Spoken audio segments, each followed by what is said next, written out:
Hi, I'm Matt Parsons from TTG, and I'm joined by Terrell Coletto, who is an international translator, and she's basically walking around WTM attracting a lot of attention because she is wearing Google Glass. And she is joined by Sherry, who is a blogger. She has a blog which is basically promoting deaf travel. And yeah, we're going to chat to them a little bit about Google Glass technology and travel, and also a little bit about Sherry's blog. So real life application, for example, today, I walked in here and you know what it is, people everywhere, right? I'm a woman, I can't be getting in my purse, getting my phone out, looking down like this, walking around, everyone's banging into me at the same time, trying to talk to her, signing, trying to interpret. So when I got Matthew's email, it went bing, meet me here at this time, and I went ding, okay, yeah, let's do it, done. Okay, so how many operational buttons are there, like functionality? Well, this entire section from the hinge back to here is a touchpad, so you can touch it to turn it on and swipe through your options. Then there's a small button on the top right here that you could use to take pictures or record video. I see. Can I get a close-up of that? Sure. And so that small button on the top, right, I can't see my finger in the film there. That's the video one there, yeah? Yes, and you can push it once to take a picture, or you push and hold to take a video. Okay. However, the entire Glass programming is voice controlled. So that's because it's loud in here. I've been using my fingers. But I don't have to. I don't even have to use my fingers to turn it on. I just go like this. Okay, Glass, take a picture. And now you're on blast. And I could even, okay, Glass. Actually, let me do this one more time because I'm going to show you what I'm looking at. All right, so this is what I'm looking at. Oh, this is the mirror thing, isn't it? Okay, Glass. Take a picture. Okay, Glass. Share with Google Plus your circles. Okay, Glass. Google Glass interview with, okay, Glass, add a caption. Google Glass interview with TTG.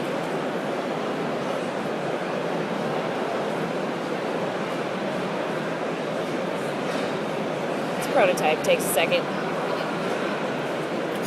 Wow, okay. That's very, very impressive. Now, I was about to get real colloquial then. so this is already on G+. Right. This is already online. You can go and look at it on my G+ whenever you want. Okay, awesome. Pretty cool. Okay, so can you pull up search databases quickly? Does it have sync your Glass, location? Google X, Y, and Z. Okay, Glass, Google, how do you say I love you in Taiwanese? And it'll talk to me. It'll tell me exactly how to say it. Awesome. So how do you use it? You look just your face like. Yeah, no, no, I'm impressed. I'm impressed. I'm sorry. No, don't be sorry. It's wonderful. Sign language, which is your translator and the signer. So how does it work with Sherry? Well, should I start recording as well? Might as well. Now, with Sharia, because I am a sign language interpreter, I really like the Google Glass because I can use it to look up signs that I may have forgotten. I can use it to, the thing that we use it for most, and it's absolutely incredible, is Google Hangouts. It's almost like FaceTime, but it's a bit different because, for example, if say we were FaceTiming, right, just between our phones, I would see your face and you would see my face, right? Not with Glass. If we're doing a Hangout on Google with Glass, I would see your face here, and you would see whatever I'm looking at. Oh. So if you wanted to see my face, I would just stand in front of the mirror. So if you were on holiday and I was at home because I couldn't get my life together in time and I was poorly organised, you could take me on a walk along the beach wherever you were. Absolutely. And I could just be jealous at home. Look at this beautiful sunset from the Shard. That's I can see a fam trip application there straight away. And Okay. the applications are absolutely endless. And as far as my work, I'm an international interpreter, so it's extremely helpful for Googling culture Like, is it polite to shake hands in such and such a country? What should I wear? It'll give me the temperature wherever I'm going, wherever I've been. And I don't know if you're familiar with Google Now, but Google Now is an application that Google just put in their search bar, and it lives in your phone, the only way I can describe it. Google Now lives in your phone, and it knows you, which is a little scary. But for example, so you turn on Google Now and you have it for about a week. The longer you have it on, the longer it gets to know you. So say one day you wake up, you're getting ready, you get distracted, and you're about to be late to leave for work. The phone will ring and tell you you're about to be late if you don't leave now. It will also tell me the temperature. For example, when I got here, and it all does this on the glass as well. I just wanted to show you through here so that I could show you. For example, when I got here, it did this for me. I didn't even try. It told me that there's an hour town zone to the terminal, nearby attractions, photo spots, converter, what time it is back home, the temperature here, different food. And all that comes up on the. All this will come up on the glass as well because it's linked directly to my phone.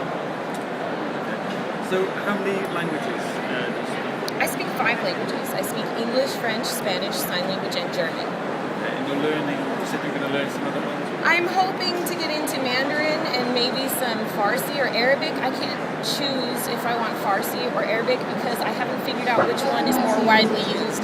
Because when I ask everybody which is more widely used, Farsi or Arabic, Arabic people will say Arabic, and people who speak Farsi will say Farsi.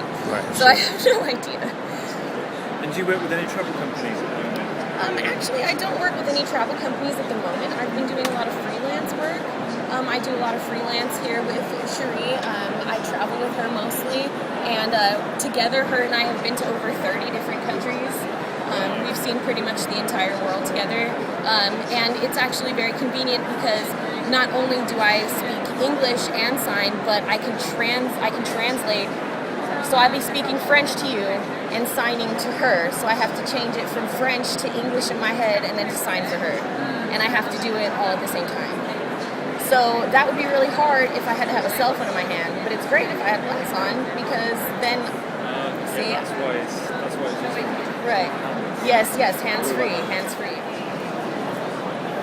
What do you blog about? I mean, what's the main subject of your blog? What's your business model? Is it just a hobby?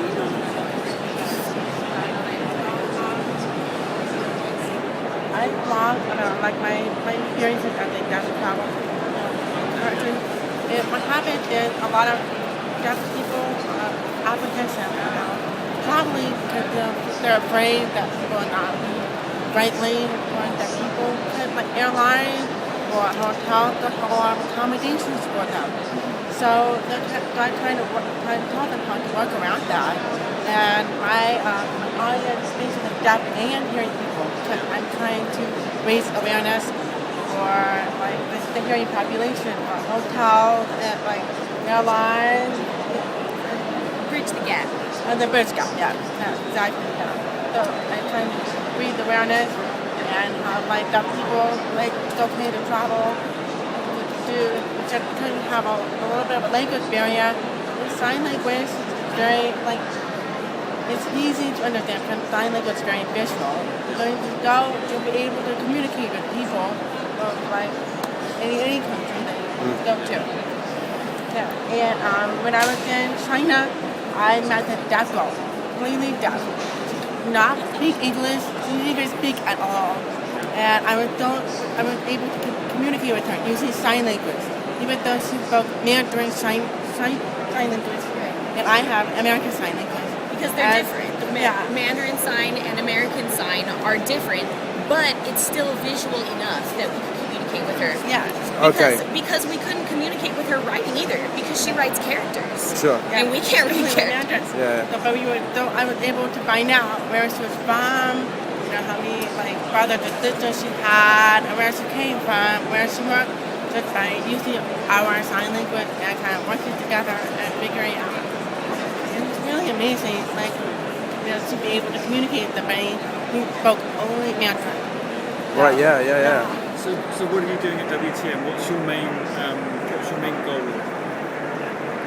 My main goal is to find like you might like go with degree like I said, like awareness and like trying to find out like what people could do with the deaf population, like if there's any accommodation for specifically for the deaf, or what can they do to improve, you know, Or what kind of communities they have in their country for the deaf exactly. people, what kind of things that they do.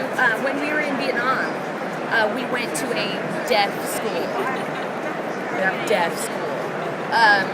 And it turns out we actually thought it was going to be a deaf children in the school learning. It wasn't even like that. It was a schoolhouse with the ABCs on the wall, you know.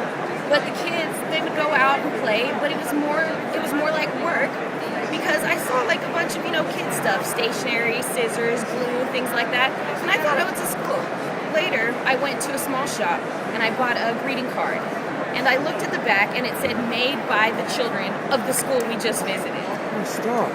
So I was a little upset about that, because I thought this was supposed to be school, not Yeah, child slave yeah, labor. yeah, So sure. what we do is like we basically travel and we find things places like that, and we try to kind of like educate, other deaf people in other countries.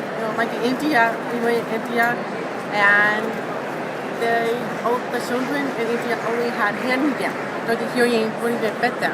Right, right. And it wasn't proper for them. So what we're trying to do is try to educate them. What can they do to make their life better, and we want to help other people. Yeah, sure. Too. Sure, Yeah. sure. So it's helping the destinations you go to, as well as offering a guide for other deaf travellers. So it's two things. Yeah. And where's next after London?